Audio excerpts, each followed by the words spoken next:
Hey, a very good afternoon. Before I start, I need a favor from you. Can you turn to the person to your right?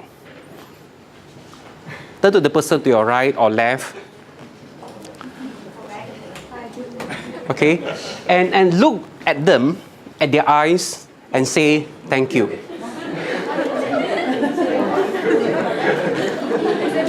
Thank you. And okay, excellent. The reason why I did this is because the fact that you are here, it means a lot. Okay, it really means a lot for the students because you do care and you do have the passion. Okay, the passion for the first year experience, because for first year experience, the passion it is more important compared to others. So today I'm just only will be sharing a few things, okay, learning outside the box. So for my approach for this sharing, it will be very informal, okay, be relaxed, have fun, and it will be a discussion base, okay. And lastly, also be honest, okay, because I'll be asking you questions. So because I do see that here we do have a lot of mixture of seniors and junior lecturers. Okay? First question. What is learning? So as usual, when I ask this in the class, then they'll be very, very silent. Okay? First year experience, as a lecturer, okay, I will always come to the table, and anyone want to try? Want to share? What do you understand about learning? You all are from School of Education, rather. You are from School of Education. Yes. Any ideas? Any thoughts? What do you understand about learning? And the next question is, what is the purpose for learning? And how do you know that your students have learned? Can I get some volunteers to share their thoughts?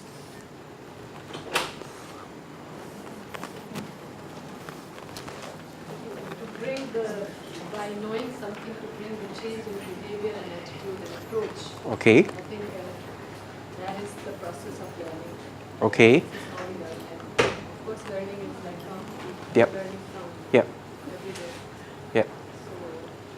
So if we observe a change in their behavior, in their approach, Yep. in their attitudes, then it means that Yep. you have made a change, or they are in Yep. the process of learning. Yep. Excellent. There are a few keywords that Dr. Fazana just mentioned. She believed that a change in the betterment of a person. Okay? But as a lecturer, how do you know that your students have learned? Because the topic for today is learning outside the box. If we cannot define what is learning, so we cannot we simply cannot do some things outside the box. Yes, Dr. Karim. So for me, the learning is a process of having first new knowledge, second, understand this knowledge, Yep. third, how to apply this knowledge, and last, which is actually not the last, at least for first students, first year students, is how to analyze. All right. Right, so the answer for this question, how do we know our students have learned? Okay, if, for example, we give them a certain, let's say, challenge, Yep. right? And we see how actually they react, okay? Are they, for example, applying what they learn? Okay, are they still there? Yep. For example, know how to, so the role of the lecturer in this case is to help them. I always say to my students, the role of the lecturer is to open the door for you. Yep. So entering the room or the space is your responsibility. Okay, excellent. The reason why I do this is to baseline all of us. Okay, because again, we need to understand what is the learning and why do we learn. Okay, and what is the purpose for learning and what is the purpose of you here. So I strongly believe that the reason why we are in this field is because we have the passion in learning. Okay? And you are here, the fact that you are here, it is also because you have the passion for the betterment of your students. I hope that you are not here because of someone else saying that you must be here, okay, or some higher instructions. But you believe in change. Okay, you believe in the transformation of a student. So that is more important. And thirdly, to provide a learning experience as well as a better ecosystem for your student. Okay. Let me share with you some story. I have two stories. When I first joined Taylor's back in the Subang Jaya campus, my program director was Miss Dan.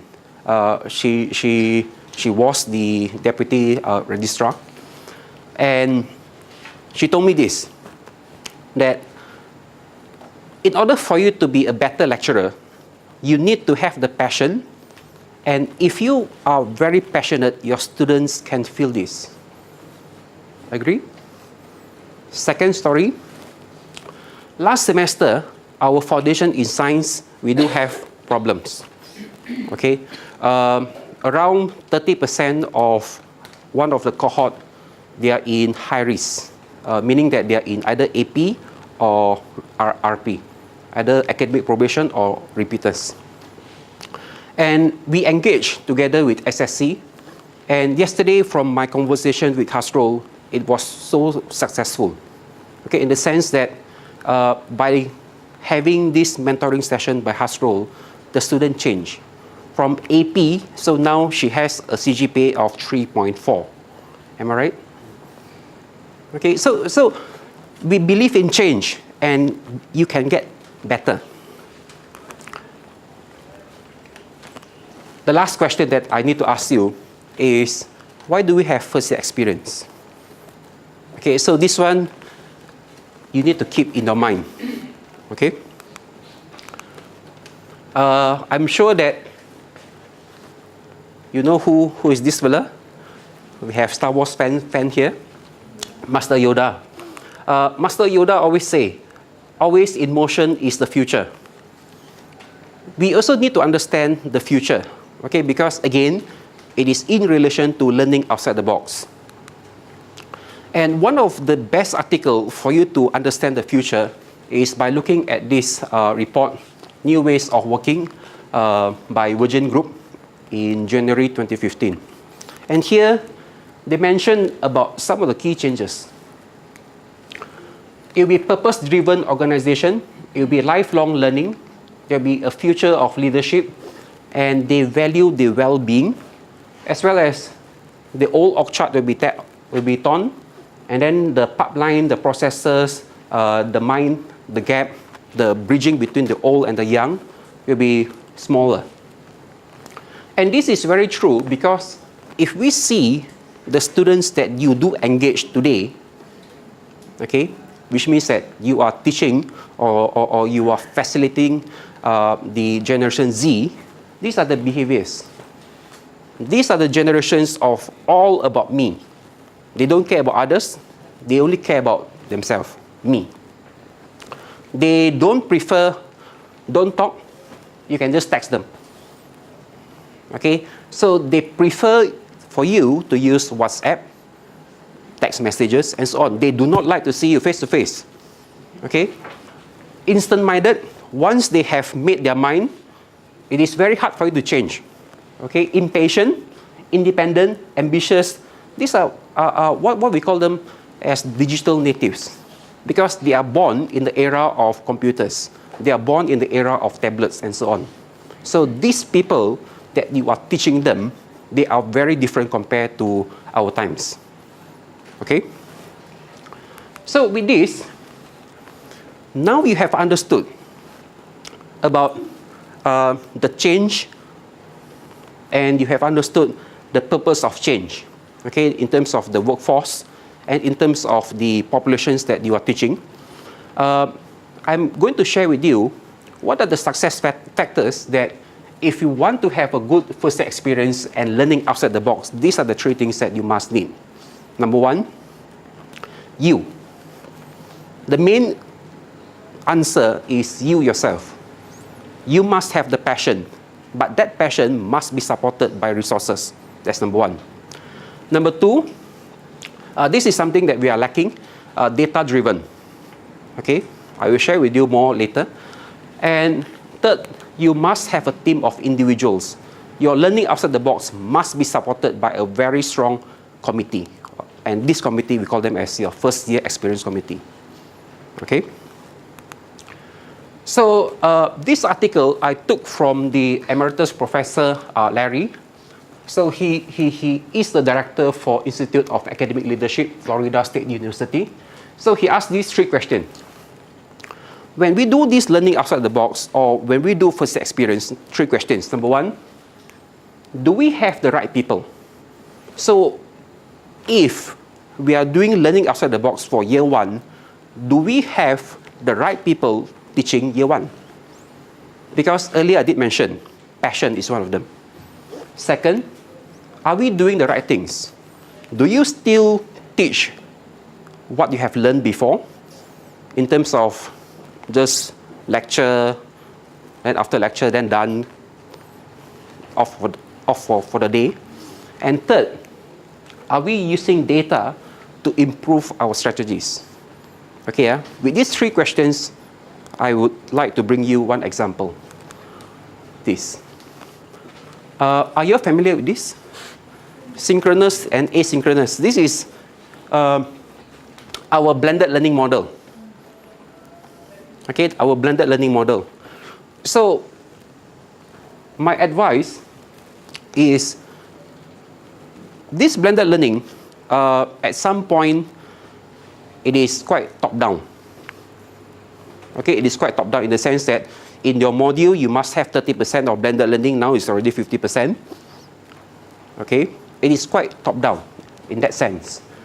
So, are we doing this for the sake of just to fulfill the 30% or the 50%, or are we doing this because we believe in the change of a student? Okay. But innovation itself, this is the cartoon that I like about innovation. So these fellas, they are pulling a cart with a square tire. Okay, and because they are so busy pulling, and one fella here suggested that let's use a wheel of circle shape. Okay, but they are too busy. So change we must, but have a meaningful change. Okay, this is in relations to learning outside the box. So I'm giving you some few examples of what I do. If you teach year one, so earlier Karim and Dr. Fazana mentioned about acquisition of knowledge.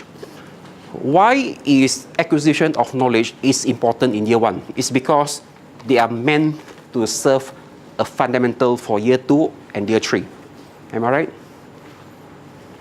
Okay. So you yourself as a subject matter expert, you should know by the end of this lecture or by the end of this topic, these a few key concepts that you must know. Okay? That you die also must know. So this is what we call as the threshold concept. So in my module, I have 8 topics. Okay? And the students are the one, okay, I use XSpace. So for example here, and they are the one that will decide, okay, and will also think about what is the main concept that they must know. Okay, and it is facilitated by me. So with this, they need to do a Powtoon video, okay, and it is posted up in times where they can collaborate with each other. Okay, this is example 1. Example 2, because I do teach about cell, and the whole semester I have nothing else to talk, I only talk about cell. Okay, a cell. So this is on the cell, the movement of a cell. So on one fine day when I walk across the lake, there I saw a few snails. Then I got this idea. How I transform this a very theory-based cell movement into using live snails for our students. So we had the entire lecture, 2 hours lecture, beside the lake.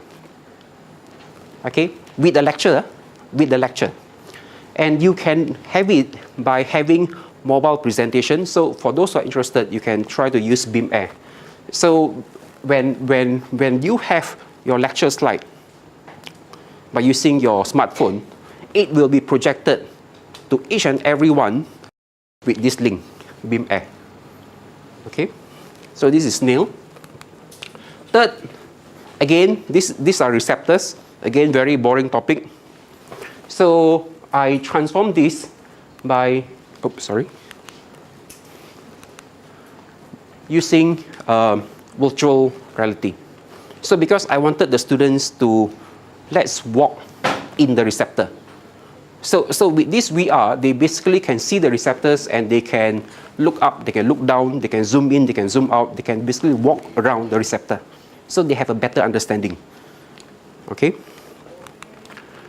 So from what I have just mentioned to you, these are only examples. But what is more important for you is how are you going to do this?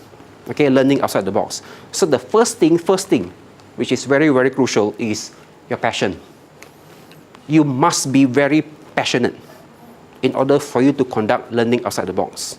Second, don't integrate because someone tells you to, but integrate in a meaningful way. And third, your integration must be measured. It must be an outcome based. How do I know that my students learn? Okay, because I teach about cell, and I'm sure that you also know about cells in your secondary school, in your pre-U, okay? And I teach second semester in year 1. And you'll be surprised. On the day 1 itself, I ask students, so usually I give papers to students, okay? Draw a cell without referring to any textbooks or any computers. Okay, so they draw what they know. And you'll be surprised that this is what they drew. After, I can say after around 10 years of learning about cell, this is what they have done. And in semester 1, we do have modules teaching about cell. This.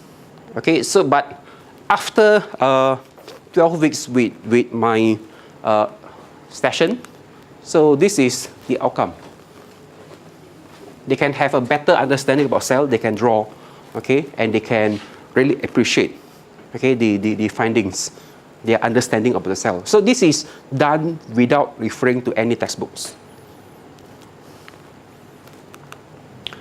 And of course, you also need to understand when we have learning outside the box, when we have first year experience, the outcome itself is we want our students to be successful. So that's why I asked the earlier question, what do we want about learning?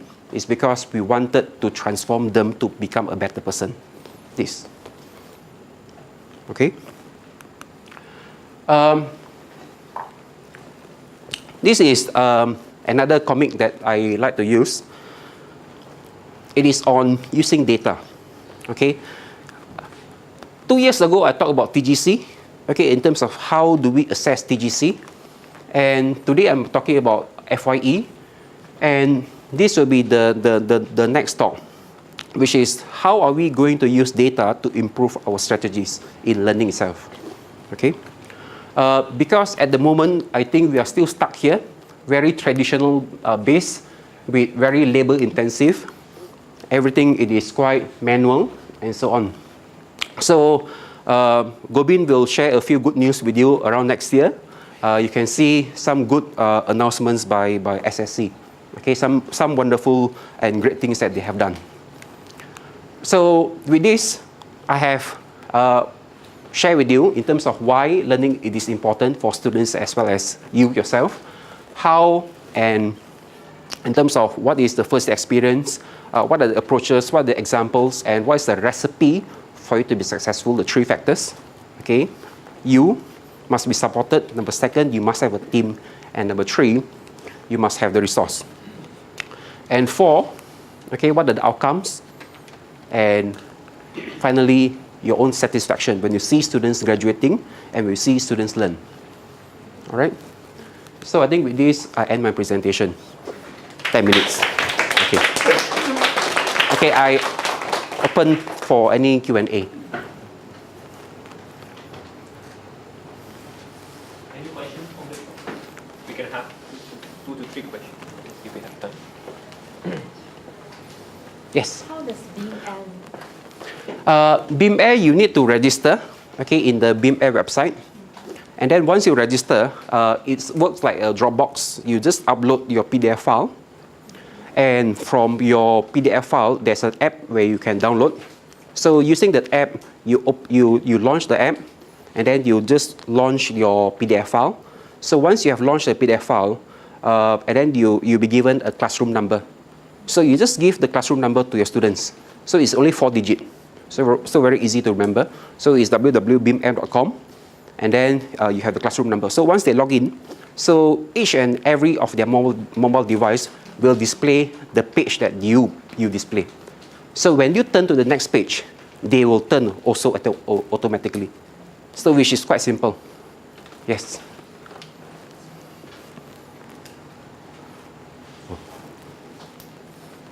So it's free, by the way. Yes, Dr. Lim. I have a question. Because you use the term learning outside the box, right? Yes. Are you using the term from a pedagogical standpoint? Or are you using the term from learning from a cognitive standpoint? Which standpoint are you using? Okay. I'm very concerned about answering Dr. Lim because it's very philosophical. That is my own term, not from any educational term. But my term is more towards a different way in terms of how do we approach in learning itself compared to the normal way. So it has nothing related to educational philosophy and so on, but it's more towards the term itself is more towards from me. Okay, let me Yep. rephrase this in another way. Yep. When you use learning outside the box, Yep. because there's a tendency for us now to use this term learning.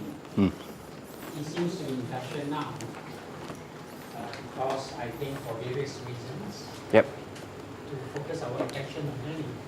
So let me rephrase it in another way. Are you using this learning outside the box from a teaching standpoint? Because you seem to be saying that, Yep. well, we use this technology, blah, blah, Yep. blah, blah, kind of thing, right? So when you make them argue, it seems to be coming from a teaching standpoint. Or are you using that term? Because I think it's important to be clear about the term.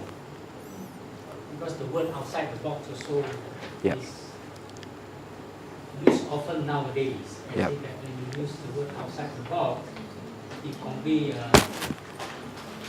it intends to convey something unusual, something like that. So are you using from a teaching standpoint, or are you using the term from thinking standpoint, which is the learning standpoint? So which is which? I would say it is both. Because from the teaching standpoint, if I use the snails as an example, it is a different way compared to the way how I teach. Okay, but in terms of learning, students can really see how the snails move. In fact, what I didn't describe was we had a snail race. So they basically need to motivate the snails to move. So when the snails move, the students see, okay, the real movement, and the snail race, it is done on their arms. So they need to put snails on their arm, and they can feel the movement. So some of them, especially with big snails, they can feel the contraction at the end, and it pushes forward. And that is exactly how cells move. So it is actually both, from both teaching as well as students' point of view. I'm not too sure whether I answered you from educational standpoint. There are old terms that people Yes, use. yes.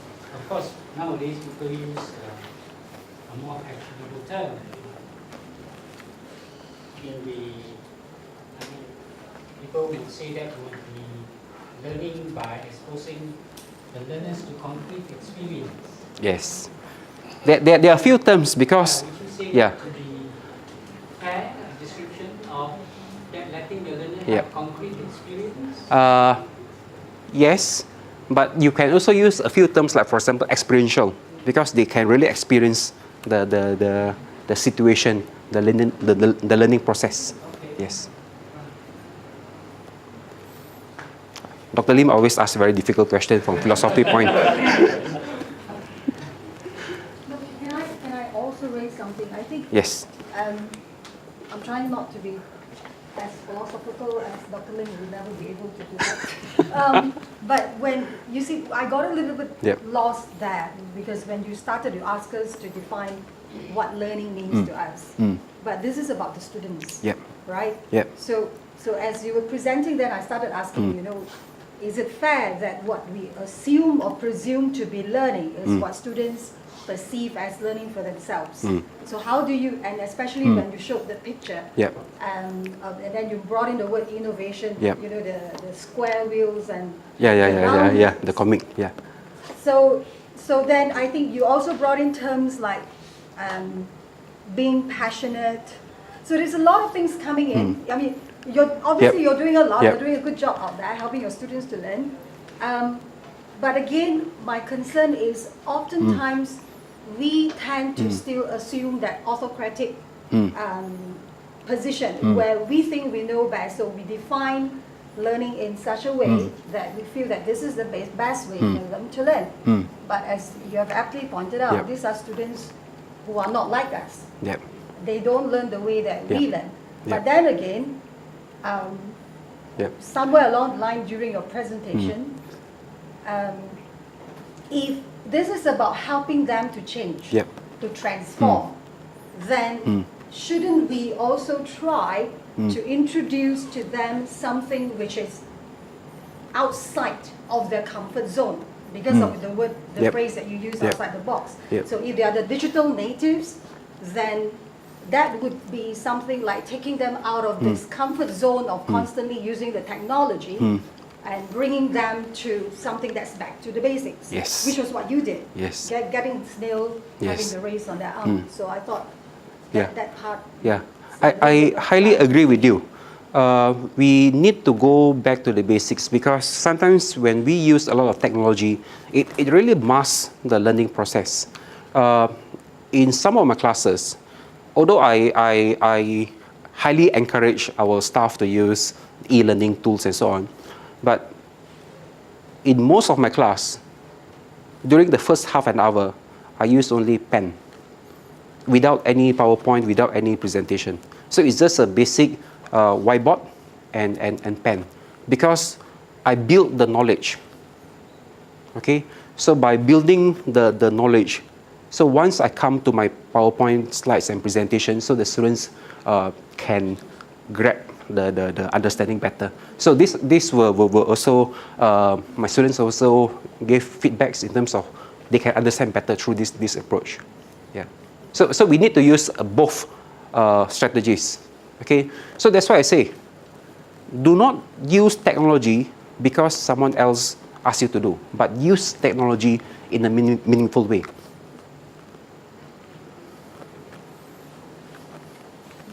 Okay. Okay, I think that's all. All right. Thank you, Dr.